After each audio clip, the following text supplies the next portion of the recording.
Selamat siang ya. Ketemu lagi di secangkir kopi pahit pada siang hari ini. Sambil ngopi, sambil istirahat ya, kita akan sharing-sharing bersama, mencari kebenaran, mencari sesuatu ya, dengan obrolan-obrolan ringan ya, membahas segala aspek dari kehidupan kita. Hari ini kita akan membahas materi tentang siapakah Allah. Walaupun semua orang tahu Allah itu siapa, ya kan? Atau mungkin bisa jadi tidak semua orang tahu siapakah Allah. Nah, ternyata persepsi Allah di pikiran setiap manusia itu berbeda-beda. Ya, ini yang hasil penelitian juga Don Richardson, ya, ketika dia menemukan ya, bahwa bangsa-bangsa di dunia ini mempunyai persepsi yang berbeda dengan satu bangsa yang lain ya, tentang Allah yang menciptakan langit bumi dan menciptakan manusia. Mungkin ada orang yang beranggapan bahwa Allah itu seperti dewa perang yang selalu memberikan kemenangan di dalam peperangan ya. Jadi banyak, ada yang disebut pemelihara, ada yang disebut yang memberi kehidupan, ada yang disebut yang memberikan pertolongan gitu kan. Nah, sebenarnya semua sifat-sifat Allah itu menurut Islam sendiri ada 99. Walaupun para rohaniawan Islam tuh menganggap bisa jadi lebih gitu kan. Jadi itu yang didefinisikan sampai saat ini ada 99. Tetapi kemungkinan itu lebih karena semua sifat yang baik itu adalah sifat Allah. Nah, karena sifat Allah dan karakter Allah ini dikenal oleh setiap manusia, setiap suku dan bangsa yang berbeda-beda ya di seluruh dunia. Nah, ini kadang-kadang menimbulkan perbedaan yang mencolok. Ada orang ya zaman dulu itu gemar berperang, membunuh orang, menaklukkan gitu kan, bangsa-bangsa lain gitu. Itu kadang-kadang dengan nama Allah, yang mereka berasa, wah Allah lah yang menyertai gitu kan, walaupun namanya beda lah ya kan. Misalnya mereka memiliki dewa ini, dewa itu, dan mereka itulah gitu kan menyertai mereka gitu kan. Tetapi ada juga yang ketika mereka memahami kebatinan gitu kan, kerohanian, bahwa Allah itu yang memelihara, Allah itu penuh kasih sayang dan segala macamnya. Nah, ternyata saya kaget juga bahwa persepsi Allah itu ternyata di dalam satu agama yang sama, misalnya agama A, agama B atau B, itu belum tentu sama gitu kan, belum tentu sama gitu kan. Nah, itu akhirnya yang menimbulkan kotak-kotak di dalam satu agama gitu kan, kotak-kotak di dalam suatu keyakinan. Karena itu saya selalu berharap, yuk kita jangan memahami agama yang akhirnya diciptakan oleh manusia. Lebih baik kita memahami kehidupan rohani kita yang mendekatkan diri kepada Allah, sehingga kita benar-benar mengenal Allah itu siapa gitu kan. Oke, saya menceritakan sedikit, ada beberapa rohaniawan ya, ketika dia menyampaikan tentang Allah, dia lemah lembut. Allah itu penuh kasih, ya kan, damai sejahtera dan sukacita, ya kan. Ini dalam satu agama yang sama ya. Saya menceritakan, mencontohkan saja. Terus Allah itu baik, ya kan. Allah itu orang rohaniawan ini selalu bilang, yuk belajar tawadu gitu. Kalau ada kejahatan, atau ada orang lain yang berbeda, orang lain yang berselisih, orang yang lain dianggap berdosa atau bersalah. Nah, itu salah satu bagi dia Allah itu bisa dikenal dengan memanajemen hatinya ya, hati manusia itu. Yuk kita mengenal Allah melalui hati. Semakin baik hati kita, semakin mudah kita mengenal Allah, ya kan, seperti itu. Nah, tapi juga di dalam masih di agama yang sama ini ada orang yang berkata, wah kafir lah gitu kan, Allah mengutuk engkau, saya berdoa supaya para pemimpin ini dilaknat gitu kan. Nah, ini agamanya sama loh. Saya cuma menceritakan seperti itu kan. Dan saya melihat gitu, orang-orang ini cara berdoa mereka juga berbeda. Ini kan persepsi si A, ya anggaplah yang tadi si A, sekarang si B, itu berbeda juga tentang Allah. Bagi dia ya Allah itu ya begitu gitu kan. Allah itu ya kalau lihat orang kejahatan bunuh gitu kan. Ya kan? Kalau lihat orang kejahatan kafir, ya kan? Jangan dimaafkan. Yuk kita kalau ada orang berdosa bersalah, yuk kita serbu, kita sweeping gitu kan. Nah, itu kan karena bagi dia Allah itu seperti itu. makanya dia merasa benar, dia merasa mengenal Allah, maka dia melakukan itu. Nah, beda dengan tadi yang A, si rohaniawan A, ketika dia melihat orang berdosa, yuk kita belajar bertobat, kita belajar sholat gitu kan, yuk kita belajar mengenal Allah gitu kan.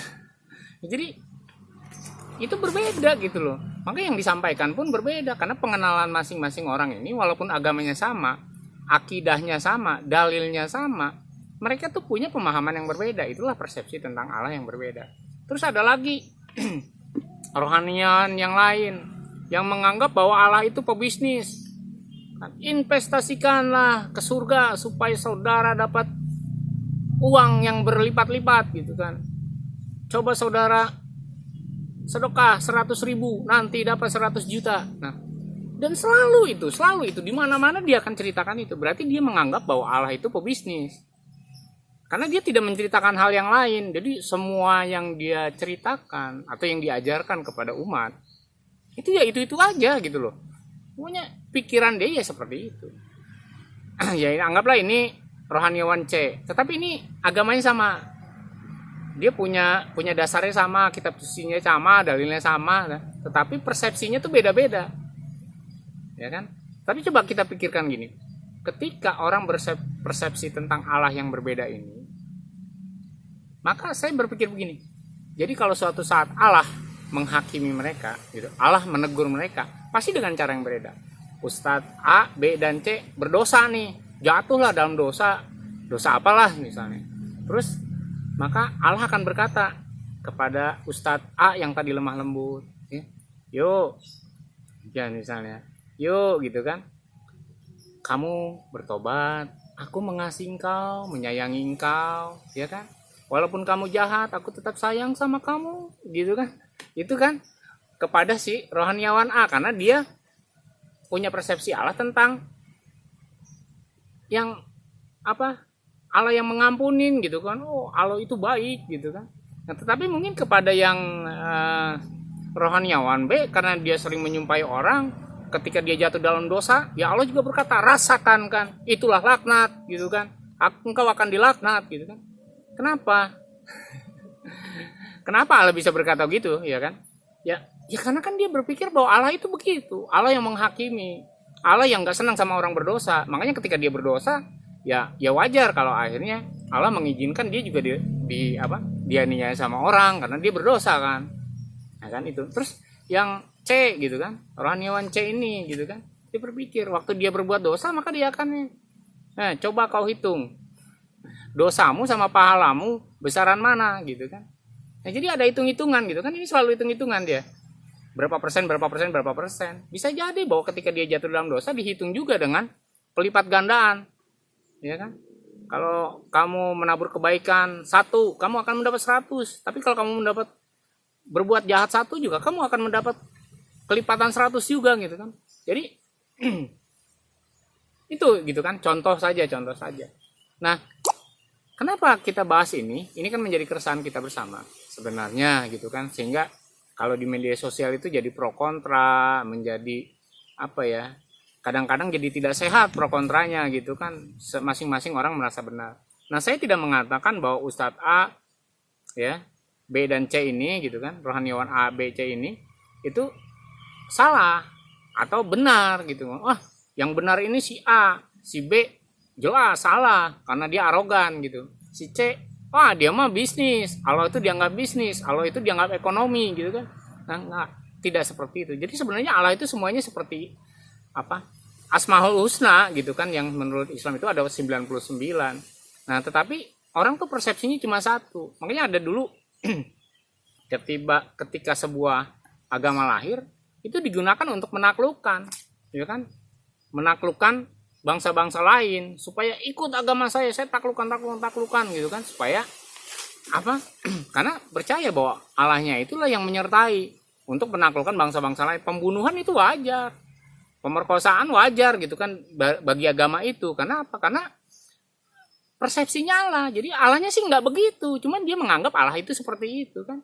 Jadi saudara bisa pahami. Jadi kenapa sekarang agama yang ada di dunia itu aneh-aneh, banyak menyimpang, ya mungkin menjadi radikal, ya menjadi tidak radikal, menjadi terlalu lembut. Ya itu kan akan persepsinya. Allahnya tidak begitu. Cuma bagi dia Allah seperti itu. Jadi apa yang mau sampaikan, jangan salahkan agamanya. Kan saya tadi bilang, rohaniawan A, B, dan C itu punya agama yang sama, tetapi persepsinya tentang Allah itu berbeda. Jadi jangan salahkan agama mereka, karena mereka sendiri yang pemahaman subjektivitas gitu kan. Tapi sebenarnya ketika kita mau mengenal Allah, kita harus objektif. Walaupun kita punya berhubungan secara pribadi dengan Allah, kita harus melihat Allah yang luas gitu. Allah yang jangan dilihat dari sisi-sisinya aja gitu. Allah itu misalnya punya banyak sisi, kita lihat dari sisi A, sisi B, sisi C, nggak bisa. Jadi kayak seperti orang melihat uang 10.000, uang 100.000, dia lihat depan sama belakangnya kan berbeda, ya kan? Kalau saudara punya sesuatu benda, atas sama bawah pasti beda, samping kiri samping kanan beda, dia harus dilihat keseluruhan, gitu kan? Jadi ciri-cirinya tuh harus dilihat keseluruhan. Jadi seperti saya ungkapkan sebelumnya, kita sedang membangun agama atau membangun rohani sih gitu kan, melalui pengajaran-pengajaran guru-guru rohaniawan kita. Tetap kita hormati karena mereka tidak salah, ya kan? Tidak salah karena mereka tetap berpegang kepada dalil misalnya. Tetapi tidak bisa jadi miring sebelah gitu kan. Jadi kalau si A ngajarin dia, ya udah jemaahnya, umatnya semua miringnya ke sini semua gitu kan. Tidak bisa, nggak seimbang. Hidup itu kan harus punya keseimbangan. Ada rohani, ya harus bertumbuh. Ada psikis, ya jiwa kita harus bertumbuh, dan juga keadaan ekonomi kita lah, misalnya kebutuhan jasmani kita harus bertumbuh. Jadi kalau nanti kita dengerin yang pengajar C, urusan sama Allah itu bisnis aja kan. Pokoknya kalau orang yang punya investasi banyak ke surga nanti tambah kaya. Ya bagaimana kalau orangnya nggak punya duit? Orangnya dia buat makan aja susah, tapi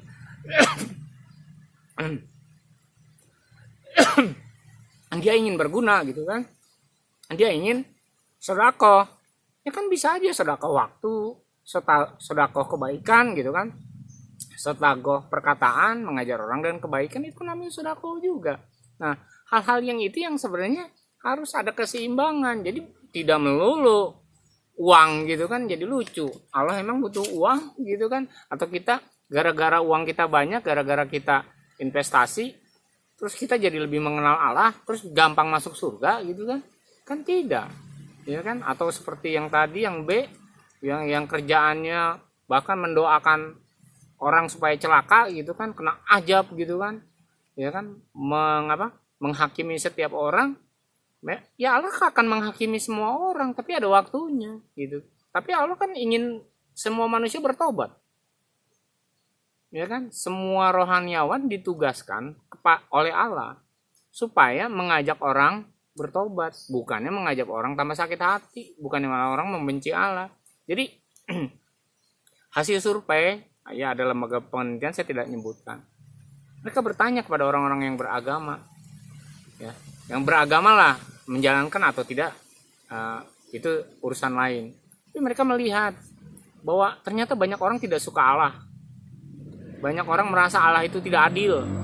Ini hasil survei loh, hasil survei. Banyak orang membenci Allah.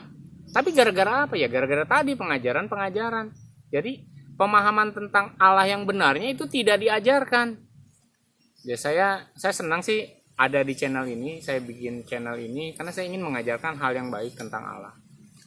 Dan saya yakin kalau kita baik, ya, memahami Allah dengan baik, utuh gitu kan, pribadi, kalau di dalam Islam itu esensi Allah yang utuh gitu kan, zat itu kan adalah esensi katanya, yang utuh itu, maka kita kan bisa memahami semua kehendak Allah di dalam kehidupan kita, paham sifat-sifat dia, karakter dia.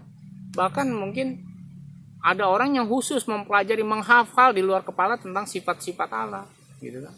Nah ini yang harus menjadi acuan bagi kita untuk hidup. Karena kalau dasarnya salah, bangunannya salah, maka hidup kita juga akan salah. Makanya di zaman modern ini orang lebih suka membangun kerajaan agama, denominasi agama yang ditonjolkan, bukan bagaimana kekuatan rohani. Ada setan takut. Ada orang, saya ada satu di grup WhatsApp, ya orangnya sudah, kalau dibilang rohaniawan lah, apanya dia, wah kalau soal ilmu agama mah takluk lah. Tapi satu dia punya masalah, saya ingin apa sih? Dia tidak memahami bahwa dia punya kekuatan rohani. Ya kan, dia mencari dong tentang yang gaib. Maksudnya tentang dunia roh gitu kan. Kok bertanya begitu? Apa yang salah? Kan dia sudah belajar agama, mengenal Allah. Masa orang percaya kepada apa ya? Kalau jin gaib gitu kan, lebih percaya kepada jin yang gaib daripada kepada Allah yang gaib gitu kan. Terus tidak punya kekuatan. Kan ngapain doa setiap hari? Ya, berdoa, puasa, itu kan tujuannya untuk mendekatkan diri ke Allah dan mengenal Allah, bukan untuk ritual gagah-gagahan sehingga menjadi punya kesombongan secara rohani. Wih, ilmu saya udah tinggi, ada setan takut. Ya kan? Terus lihat yang bening-bening jatuh gitu kan. Lihat uang setumpuk ya jadi serakah. Karena hal yang seperti itu sebenarnya ketika kita membangun kehidupan yang rohani, kita tidak akan mempedulikan itu. Uang, harta, semua hanya alat untuk kita hidup di dunia ini gitu kan. Tidak perlu dikumpulkan banyak-banyak. Kalaupun banyak ya buat ibadah saja, buat orang lain yang membutuhkan gitu kan, seperti itu. Jadi cukupkanlah dirimu dengan apa yang ada padamu. Cukupkan. Nggak diminta disuruh berlebihan. Jadi ini yang harus kita pahami. Ketika kita punya persepsi tentang Allah seperti ini, maka Allah akan memperlakukan kita seperti itu. Ketika kita punya persepsi Allah yang tukang menghakimi, ya kan, tukang mengajab, gitu kan, maka kita pun akan mendapat perlakuan seperti itu. Kan Allah itu adil, ya kan. Apa yang kita perbuat kepada orang lain akan diperbuat juga kepada kita. Itulah yang namanya keadilan, ya kan. Kalau kamu mukul orang ya kamu dipukul, itu adil, gitu kan. Ya, kadang-kadang manusia itu ingin melakukan perbuatan sesuatu ke orang lain tapi tidak mau diperlakukan. Kalau kamu menyayangi orang, ya kamu akan disayangi, sama aja seperti itu. Jadi keadilan Allah justru ditunjukkan dari dalam persepsi kita mengenai Allah. Allah itu siapa? Allah itu bagaimana? Gitu kan. Jadi kita akan memahami siapa Allah ya dilihat dari perbuatan kita. Kalau kita tidak suka mengampuni orang, ada orang bersalah, wah biarin dia diajab. Ada orang menyakiti kita, biarin dia dilaknat. Nah berarti kita juga akan mendapat perlakuan yang sama. Ketika lupa sholat gitu kan, wah Allah bilang, ingat ya, kau begitu kepada orang, aku juga akan melaknat engkau gitu kan. Ketika orang tidak puasa karena kewajiban agama, enak aja ya kamu bilang melaknat orang, sekarang aku laknat kau gitu. Misalnya seperti itu. Jadi itulah persepsi. Jadi saya mengajak kita semua, yuk kita belajar melihat Allah yang utuh. Ya, mungkin secara Islam katakan, ya udah Allah yang 99 Asmaul Husna itulah yang kita pelajari supaya kita memahami semuanya, sehingga kita tidak arogan ke kiri, ke kanan atau ke tengah gitu kan. Karena kan ada 99 sifat. Jadi udah kita miliki semua, persepsi kita tentang Allah ada di situ. Bukan persepsi Allah yang tadi, kalau kamu mau buat baik, kamu akan mendapatkan kebaikan gitu. Kalau kamu investasi uang kamu, ya kamu akan mendapatkan kekayaan. Saya banyak ketemu orang-orang yang baik hati, yang ketika dia punya uang, punya harta itu dia memberikan sedekah, tapi hidupnya nggak pernah kaya, mobil nggak punya gitu loh kan. Yang dia bilang yang orang bilang 100 kali lipat, 1000 kali lipat, enggak. Dia justru, saya melihat bahwa dia kaya itu karena dia selalu memberi. Artinya kan dia punya, walaupun dia tidak punya harta, rumahnya sederhana gitu kan, tapi dia selalu memberi. Dapat uangnya dari mana ya? Ya kan? Ya itu yang namanya kelimpahan, cukup gitu kan. Bukan ketika dia memberi 100.000 dia dapat 1 juta, dia memberi 1 juta dapat 100 juta, dia memberi 100 juta dapat 1 miliar. Enggak seperti itu. Saya tidak melihat orang-orang yang benar-benar memahami kehidupan rohaninya bersama dengan Allah, mereka cukup. Mereka tidak pernah berkekurangan. Mereka bisa memberi dengan kecukupan hidup mereka bisa memberi, dan itu tidak ada hubungannya dengan ekonomi. Ya, mengajarkan investasi, kalau investasinya gagal gimana? Ya kan? Nah, jadi itu yang saya sampaikan hari ini. Ini intro ya. Saya disclaimer lah, setiap kali materi yang saya sampaikan itu intro untuk kita belajar, artinya pengantar. Jadi ini adalah pengantar untuk saudara bisa mengenal Allah lebih lagi, memahami persepsi Allah secara utuh, jangan setengah-setengah, ya kan? Jangan menganggap Allah ini A, tidak B, tidak C gitu kan. Tapi Allah yang utuh, yang semuanya itu ada, sehingga hidup kita tuh menjadi bahagia, dan kita tahu untuk apa kita hidup gitu. Akhirnya kita bisa memuliakan Allah dengan segala kehidupan kita, dengan segala hal yang boleh terjadi dalam kehidupan kita, sehingga kita menjadi orang yang berbahagia di dunia dan akhirat. Ya, terima kasih. Jangan lupa ngopi siang ini ya, sambil istirahat kita tetap semangat.